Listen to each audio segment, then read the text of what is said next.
10th class లో December prelims mains కొత్త class start అవుతుంది. ఈ నెంబర్ కి కాల్ చేసి రిజిస్టర్ అవ్వండి. లిమిటెడ్ సీట్సే ఉన్నాయి. ఏడాదికి ₹1 కోటి జీతం అంటే నెలకు 8 లక్షల పైన. ఇలాంటి ఉద్యోగాన్ని ఎవరైనా ఉన్నపళంగా వదిలేస్తారా? కానీ అతను మాత్రం వదిలేశాడే.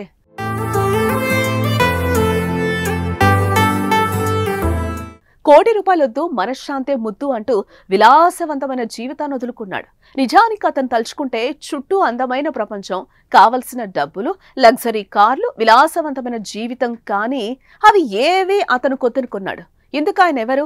ఏడాదికి ₹1 కోటి జీతం ఎందుకు వదులుకున్నాడు? Watch this. 30 ఏళ్ల వరుణ్ బెంగళూరులోని ఒక ఎంఎన్సీ కంపెనీలో ఇంజనీర్. కోటి జీతంతో విలాసాల జీవితమే గడిపేవాడు. కానీ ఎప్పుడు టార్గెట్ల వెనక పరుగు, ఏ సరదా లేదు. కొన్నేళ్లకే విసిగిపోయాడు. చేస్తున్న పనికి ఒక ఏడాది విరామం ప్రకటించాలి అనుకున్నాడు.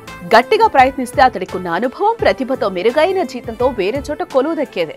కానీ తనకి కావాల్సింది మార్పు, మానసిక సంతోషం. అందుకే మనసులోని బాధంతా బ్రేక్ చేసుకోవాలని అనుకున్నాడు.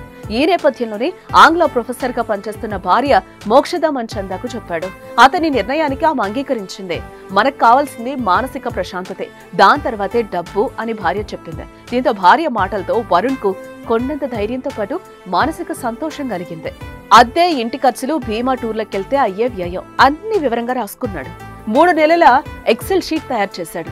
అందులో అత్యవసరాలకు అధిక ప్రాధాన్యం ఇవ్వాలనుకున్నారు ఇద్దరు. అంతకు ముందులా ఫ్యాన్సీ టిప్పులు మానేశారు, వృధా ఖర్చులు తగ్గించారు. సేవింగ్స్ లో మాత్రం కోత వేయలేదు. నెల గడిచేసరికి ఒకరి జీతం లేకుండానే ఎలా బతకగలరో ఒక అంచనా కొట్టేశారు.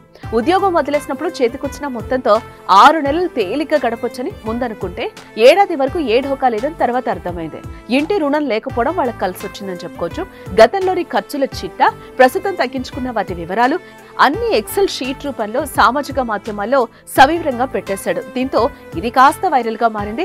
ఉద్యోగం కోల్పోయిన వాళ్ళు, పింక్ స్లిప్లు అందుకుంటున్న వాళ్ళు, లే ఆఫ్ల బారిన పడుతున్న వాళ్ళు, మేం కష్టాల్లో ఉంటే ఎలా బయటపడొచ్చో మాకు ఓ దారి చూపించవా అంటూ మెచ్చుకుంటున్నారు.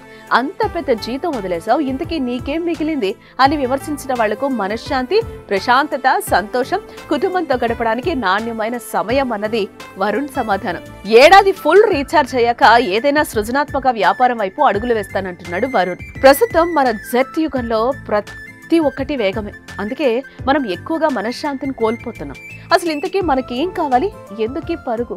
బంధాలను, బంధుత్వాలను, కుటుంబాలను దూరం పెట్టి మనశ్శాంతి లేకుండా డబ్బులు సంపాదించి జీవితంలో అన్ని కోల్పోతున్న వారికి విజయ నిర్ణయం మార్గదర్శిగా నిలవాలని పలువురు కామెంట్స్ చేస్తున్నారు.